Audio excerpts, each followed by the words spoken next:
Welcome, viewers.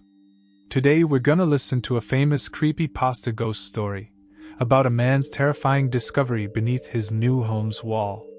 If you enjoy this video, consider giving a like or dislike if you wish. Share your thoughts in the comments below. Now, let's begin the true terror tales. We moved out of our last house a week ago, and I'm glad we did. It was definitely not safe there, especially for a man like me who has a young family to take care of.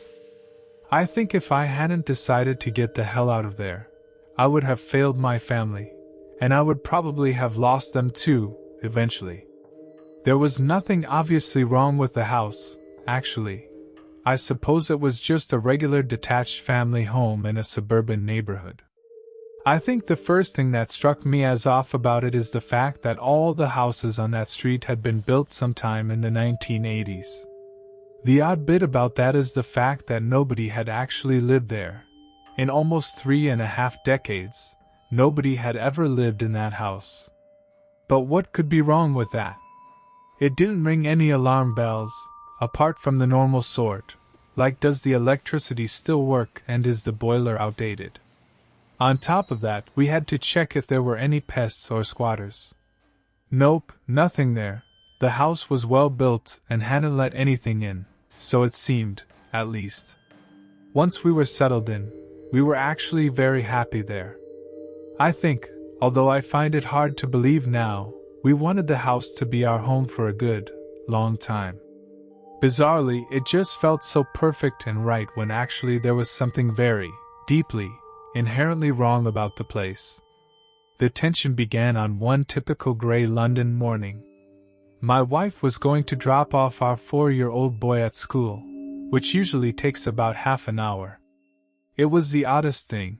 As soon as she shut the door behind her and I was alone, I became aware of a feeling that I hadn't felt before.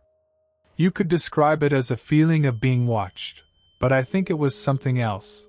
A feeling of tension and discomfort arising from, well, nothing. Nothing at all happened, no creaks, no bumps, and no whispers. I had the heating on, it was December, and was listening to classic FM on the radio. On first inspection, it appeared to be a comfortable, peaceful environment, ideal for sitting down and getting on with my work. But it wasn't. I felt sort of agitated. I supposed it was just down to this being a new house that I had only slept in for a few nights, and I got on with my work. Except I didn't. I couldn't settle down and concentrate. I found myself wandering around the house, walking slowly around every room. There were a few boxes of things that still needed to be unpacked, and some rooms that were still quite bare. I refused to accept it, but a tiny part of my subconscious expected that there was an intruder in the house. I was in the room farthest away from my study, so I could just about hear Bach's cello suite or whatever the heck it was playing upstairs. I stayed at the window waiting for my wife to turn up in her car. It was incredible how quickly the mood shifted as soon as my wife stepped into the house. As soon as I was no longer alone, the uncomfortable feeling lifted and I could actually feel the warmth of the central heating, and my tea with a tablespoon of honey in it actually tasted sweet. Even the rain clouds which had started to drizzle outside seemed friendlier. The next morning, I did the school run, just as a little experiment. I was driving back when I got a call from my wife. I don't think she wanted anything in particular, apart from company. Her tone was very casual, it almost sounded forced, and she was only asking when I would be back, but in a prolonged way, as if she wanted to keep the call as long as possible. I had some idea why she was calling. She was getting the feeling too. She probably felt it more, because women are more tuned into these subtleties in an environment. She didn't mention anything when I returned regarding the feeling, but through her smile I could see that she was a tiny bit spooked. To be honest, it was nothing really, just a feeling that people get sometimes. The only odd things about it were that it happened when we were alone, and that it happened to both of us. Well, still, some places are just like that. A house that hasn't been lived in for decades might take time to warm to its new owners, I guess. The next day, while my wife was out getting the groceries, I made a little discovery. The strange feeling grew more intense in certain parts of the house. In the upstairs bathroom, it was particularly strong, and there was a corridor that connected the dining room and living room where it was also quite noticeable. The thing about these places is that they were the only parts of the house with mirrors in them. With time, I came to hate those parts of the house, and those mirrors. Nothing new happened for about a week. I just avoided being in the house by myself, and I noticed my wife did the same, although we never discussed the fact that we felt uncomfortable being alone. It was a new house, we didn't want to spoil our first days there with negativity. But a certain negativity hung about the place nevertheless. It was not obvious, it was not intense, but it was always there. It felt somewhat hostile, as if we were sharing the home with something that didn't like us being around. I read up online, while my wife wasn't looking, that some places just have what they call negative energy. Apparently this is the result of many things such as poor lighting, bad feng shui, and bad things that have happened in the past in the place. Ironically, we installed brand new high-power light bulbs. My wife had a whole book on keeping good feng shui. And as for the whole bad things happening in the past thing, nobody had ever lived in the house before. I mean, how could anything bad have happened there if nobody had lived there before? At least our little boy didn't seem affected. He was playing just as happily as ever with his toys. A work overload had preoccupied me and his mother lately, so we didn't spend as much time with him as usual. He didn't seem to mind. He even managed to invent an imaginary friend to play with. There was this one night, however, when I came home from work late to find my son in bed and my wife waiting for me in the living room. As soon as I came through the front door, I was greeted with a thick, heavy presence. It gave me a bad feeling immediately. I knew at once that something was not right. And yet, everything seemed fine. We ate dinner in front of the television, washed up, and then got ready for bed. We both joined our son upstairs to sleep, and soon enough we had both dozed off, except I was suddenly disturbed from my sleep. It was nothing unnatural. In fact, it was the very call of nature that woke me up. I needed to use the loo. I got up and put on my slippers and nightgown. It was absolutely freezing, being a winter's night. But when I stepped into the bathroom, I was shocked by how cold it was. It was not safe, how chilly it was in there. I looked at myself in the mirror for a bit, then sat on the toilet seat to do my business. That mirror was giving me a bad feeling. I kept imagining that I could see something moving around in the mirror, and yet there was nobody else in the room but me, not even a fly or a bug. It happened at least 3 times, then I got up, washed my hands, and just stared into the mirror for a while, just to make sure.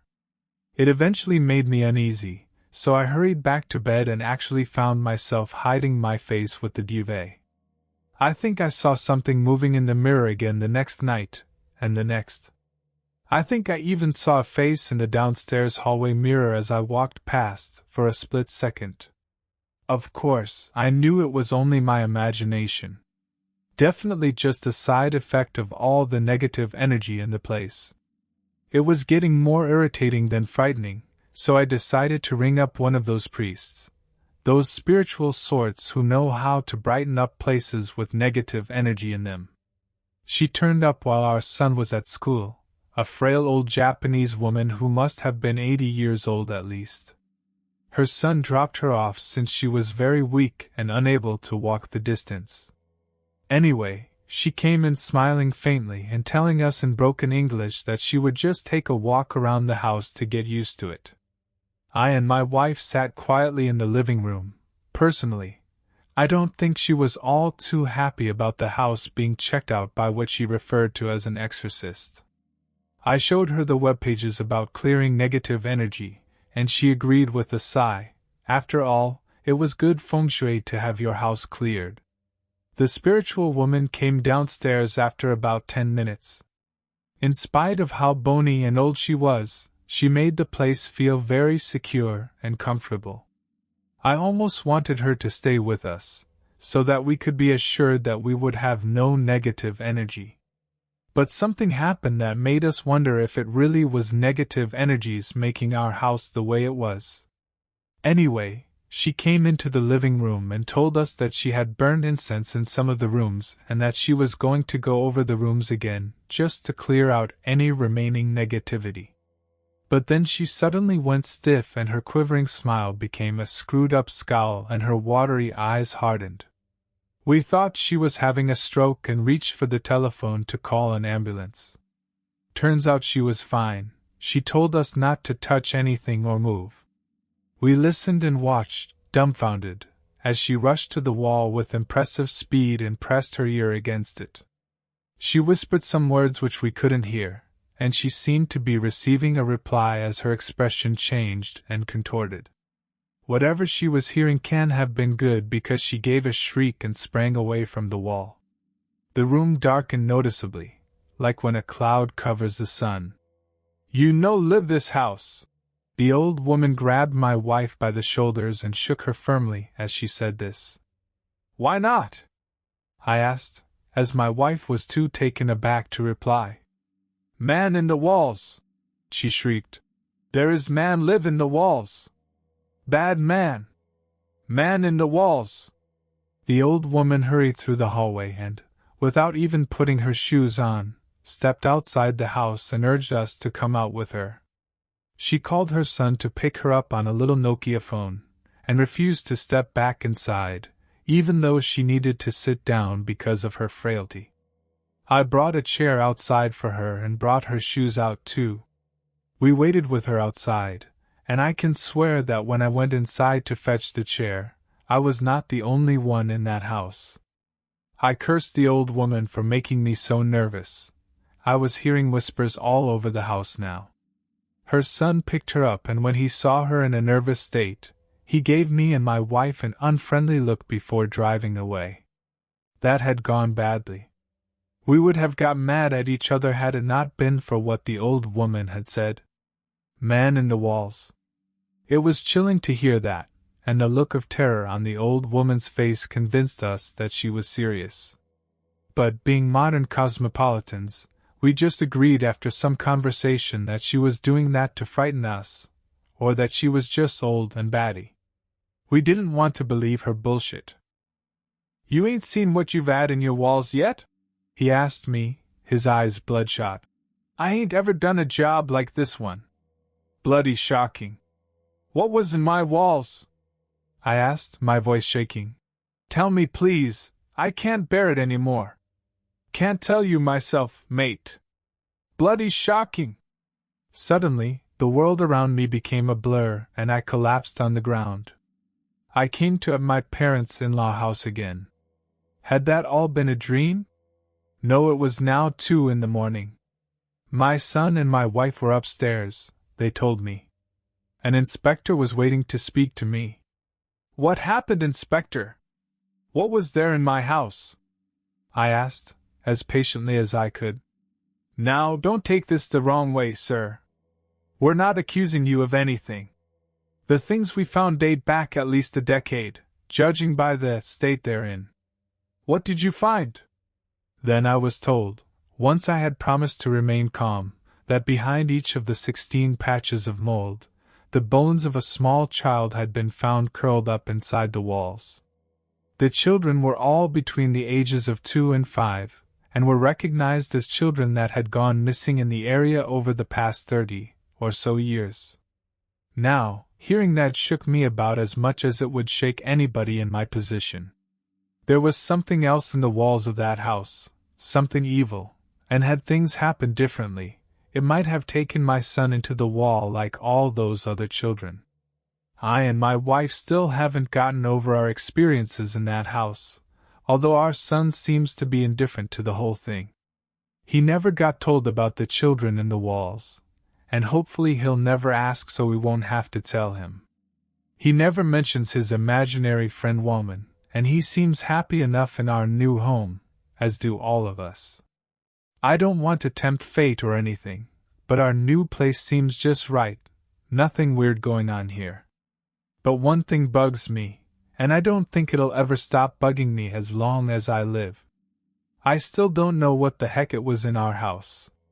I refer to it as Wallman, because the name makes it seem less frightening, but I can't get over the fact that I have actually had contact with a paranormal entity. I'm guessing it's still there in that building. Fat chance anybody wants to buy that house now, after the discovery made the local headlines. There's one more thing.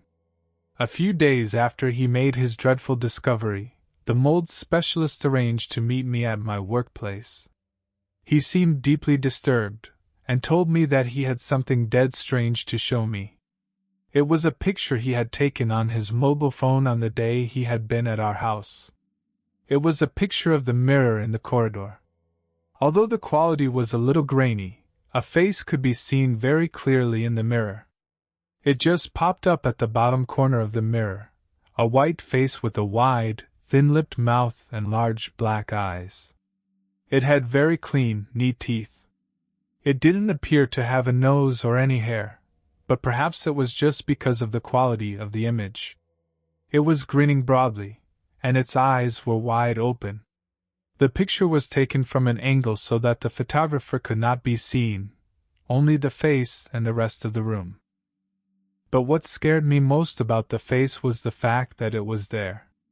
It was actually there, real photographic evidence of something paranormal that had been in our home all that time. Saw the bastard in the mirror and I didn't know what the bloody heck it was, so I snapped a shot and ran out the bloody house. The man explained to me. He seemed shaken. Now, I'm not sure why he showed that to me. Perhaps he was frightened and just wanted to get it off his chest. Perhaps it was just fascinating or incredible to him. I don't care, really, because now that I've seen that photographic evidence, I won't stop thinking about it. I never truly actually believed in the paranormal until then. But now, I'm open-minded. I say my prayers before going to bed every night. I've started being superstitious, and avoiding creepy places and walking under ladders and everything. I only have one mirror in my house now, in the bathroom, and I avoid it like the plague. Not to mention that I practice methods designed to keep my home free of negative energies. My wife likes that. After all, it is good feng shui. And sometimes, only sometimes, when I am alone at home and it is quiet, I press my ear to the wall and listen carefully.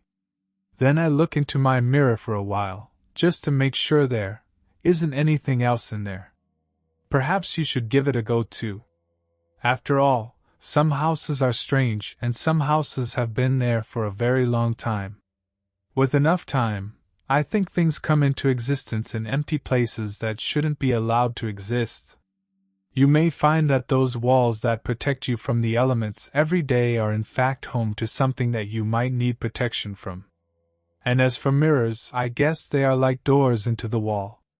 They show you not only what's behind you, but what's behind them. Trust me, if you see any strange faces in the mirror, there's a possibility there could be something in your walls. Afraid? My advice, just brush your teeth quickly.